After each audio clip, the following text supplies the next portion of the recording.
Welcome to the JAMODI podcast. We are all surrounded by amazing coaches and leaders. So let's get an inside look at not just what they do, but how they do what they do. After all, becoming the best versions of ourselves is JAMODI, just a matter of doing it. The JAMODI podcast is powered by Sideline Interactive.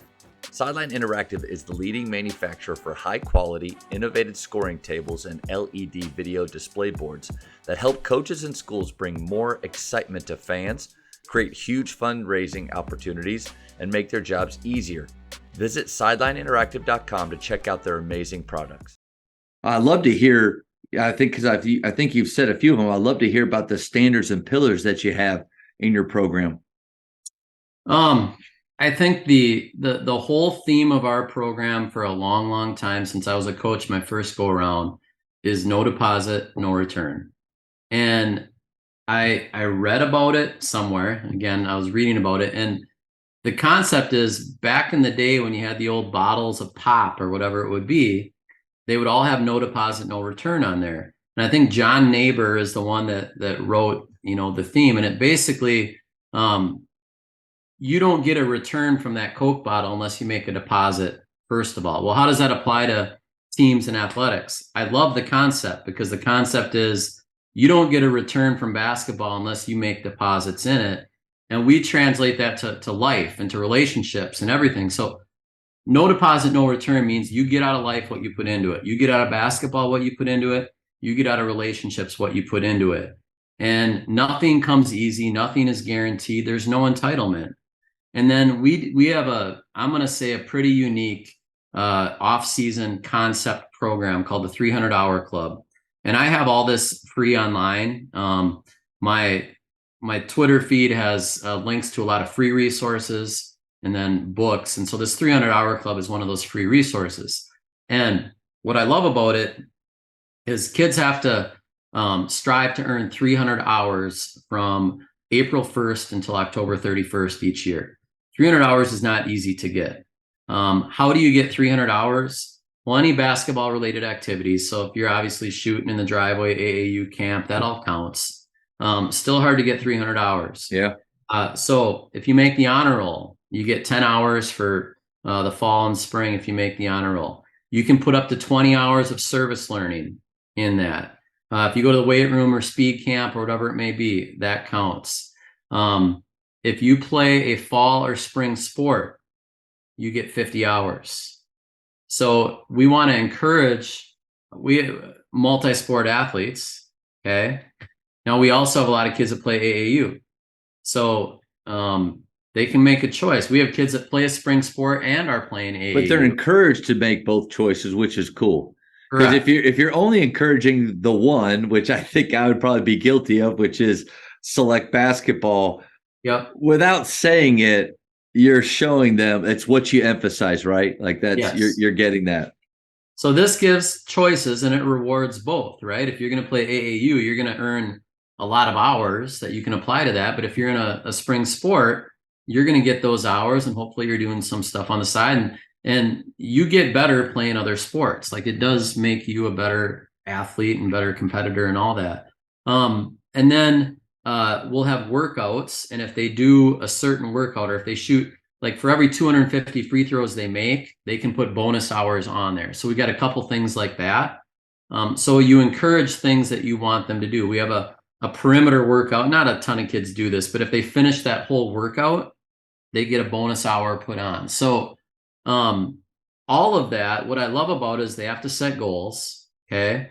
They have a calendar for it's a 6 months of calendars or whatever it is. I encourage them to put on their nightstand or on, someplace visible so they can see it. And this is where the daily habits come in. Yeah. And your motivated kids, not everyone does this, but what I love about it is I am targeting, I'm going to say, the basketball junkies in each grade. I'm targeting the leaders in each grade. I'm targeting the kids that are going to be here in the end in each grade. And I'm getting a commitment out of them because they're the ones that are motivated that are going to do it. And if you get your leaders, if you get your players committing like that at a young age, they bring other people with them. And, basketball, we have 5 people on the court at a time, right? So if we, and this is my belief, I want to focus on getting our most committed kids. I want them to commit. I want them to do this. And then I know they're going to bring others with them. We build our offense around, how do you build your offense? I mean, we have a concept and what we do, but I build it around our best players. We all do, right? Like, who's your creators on your team? If your offense isn't making the best opportunities for your best players, might want to rethink that concept. Yeah. So I'm focused on this group of kids, knowing that they're going to be the leaders, and the same concept of building leadership skills in them. I mean, these relationships are starting in third grade when these kids are at camp, and we're a smaller community. So I know these kids, I know their families. I'm developing relationships with their parents at a young age. I mean, all of that is really important in building, the system. And we've been really, really fortunate to have a lot of good teams with really good players. And it almost all comes down to the fact is we've got a really good culture that we've had for a long, long time. And we have committed kids. And when you have committed kids and a good culture and consistency in your program, you're going to have some success. I just think that's how, we can't always control the kids and the talent we get every year, but we can make the most out of what we get. Yeah. The 300 hours, where are they? How often are they keeping track of them? We do a 10,000 shot challenge, which I think that's not very special. I think a lot of people do something like that, but I did minutes, because the problem with it, I have this board in our gym, that it has 10 road to 10,000 on it and spaces on it. So I'm kind of locked into that 10,000 number a little bit with that board, but I did 10,000 minutes one year because I did think I kind of the same thing. Like, if they're in the weight room, I want that to count towards what they're doing. If they're doing like a select game, they're not going to shoot a lot in that game, but man, there is something about experience. Even though, like my son, we got our butts kicked last weekend in Minneapolis, there was some game experience that was gained there. How do they chart it? And what is there a reward system for getting it? And this is probably all online, which I will be researching that after our talk. But if you can go into it a little bit more. Yeah. So anyone that wins, we give a t-shirt for, and then we recognize them before our first varsity game. We bring in all the kids. If they're an elementary age kid, we only require 150 hours. They don't have the opportunity to play a fall or spring sport and have it count like at a high school would. So up through sixth grade, they can earn 150 hours to get it. 7 through 12, it's 300 hours. If they earn over 400, we'll usually throw in like a sweatshirt or a long sleeve t-shirt in addition to the t-shirt. So they kind of get a little extra bonus. It's a basically it's a printout of a calendar for those months. We give them an exemplar of what it's supposed to look like. That doesn't mean it always looks like that, but how they're supposed to write it in. We try to get parents to stay on them, to do it. And kids in a little calendar slot are going to write, as much detail as they hopefully can. Like 1 hour and 30 minutes, I shot, in the driveway, I did this, and this, and they write that down and document it. And I think there's so much value in just doing that. Yeah. I mean, just setting a goal, I talk about the habits, and they may fill it in weekly. They may get to the end of the week. Some, maybe it's 2 weeks. Oh shoot, I forgot. I got to go back. That happens. I get it happens, but the whole process of doing that is really important. Some of the ones that I've got, like our record holder, 737 hours, I think it was. Nate Heisey, who is University of Northern Iowa, been a 3-year started as a freshman, sophomore, junior. Broke his finger this year, so he ended up missing most of the season. He's going to redshirt, medical redshirt. He did this in 8th grade, and you should have seen his calendar. He didn't miss. I think he missed 1 day. He was sick in the summer, 1 day. Okay, and Nate is, he's one of the top 5 Mr. Basketball finalists when he was here. He's a phenomenal player, phenomenal family. His little brother just graduated. He's going to Upper Iowa University on a D2 scholarship. And his sister, that's a whole nother story, a whole nother podcast if you want a good one. Taylor Heisey was a great basketball player. She was also a great hockey player. We don't even have hockey in our town. She ended up deciding to open enroll in 7th grade to play hockey in a neighboring town, became Miss Minnesota Hockey in Minnesota, won the Patty Kazmaier Award last year, not this year, last year, as the best women's hockey player in the world, is on the Team USA national team right now, and is really becoming the face of U.S. women's hockey, all from a little town of 5,000 people with no hockey. Why? Relentless consistency of daily habits, no different than her brother Nate or her other brother Ryan. If you looked at their calendars, they committed every day to getting better, and they still do. And when you do that over time, you get ahead. And that's in essence what has happened. That's good. So you get people like that do that. They set the exemplar, they model it for those younger kids, and it's perpetuated itself a little bit. Season doesn't start until October 16th. You know, we've been doing our 10,000 shot challenge and it's going great, but I really like the idea of this because of, again, the weight room,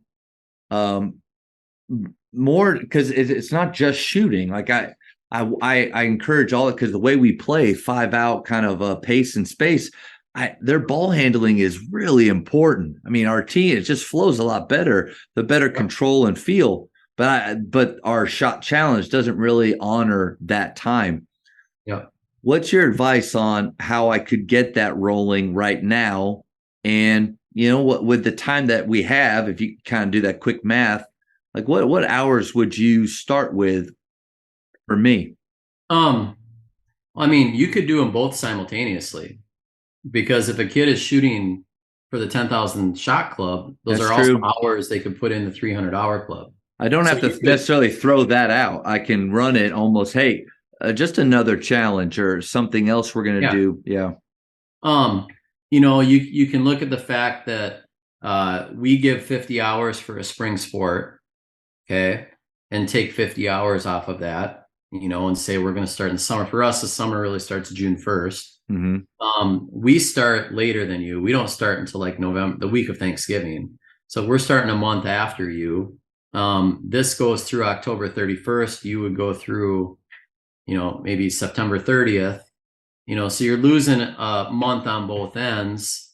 I mean, you can do whatever. You could start with 200 or one. I mean, just start small, start with 150. Yeah. Encourage them to, maybe you get a lot of kids. It's the process that matters more than meeting it. I mean, you could put 100 hours.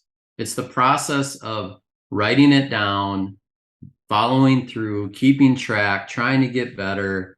That is, to me, the most important part of it. I love the idea. You could do it at 100, and you could say, hey, we're going to give another recognition if you hit 150. If you hit 200, it's this. And that way you're recognized in multiple levels. And I do think, you know, someone having success, and so that's why I love shooting games, but especially shooting games that start close and that give players opportunities to have success. Because if some of our more difficult games like Celtic shooting, where they have to make 2 in a row from 5 spots and back in less than 2 minutes, so that's, you know, the 10 sets of 2 in a row, man, you get kids not get past the 3rd or 4th spot if their shot's just not there. So that, to me, if we're trying to build a culture of improvement, of taking chances, of embracing failure, embracing the hard, sometimes you want them to have wins. And so starting small, like you're saying, especially this first year, I mean, it really could be, I think, call it the 100-hour club. Yeah, and just have it be the summer, because one, it's completely doable. Why are players made in the summer? Because they have so much time, and it's completely doable. But Coach, there's been already so many great things in this talk, but I'm so glad that you mentioned that, because I think that's something I've been searching for, especially with the lower grades, getting some of those kids a little bit more plugged in. Love that. Yeah, no, it's worked for us. and I've had a lot of people that have taken it and tried or spun it in different ways to make it work for them too. Thank you for checking out today's episode. Please take a moment to subscribe to this podcast, share it with your fellow coaches, and find us on social media for what's coming up next on the JAMODI podcast. It's just a matter of doing it.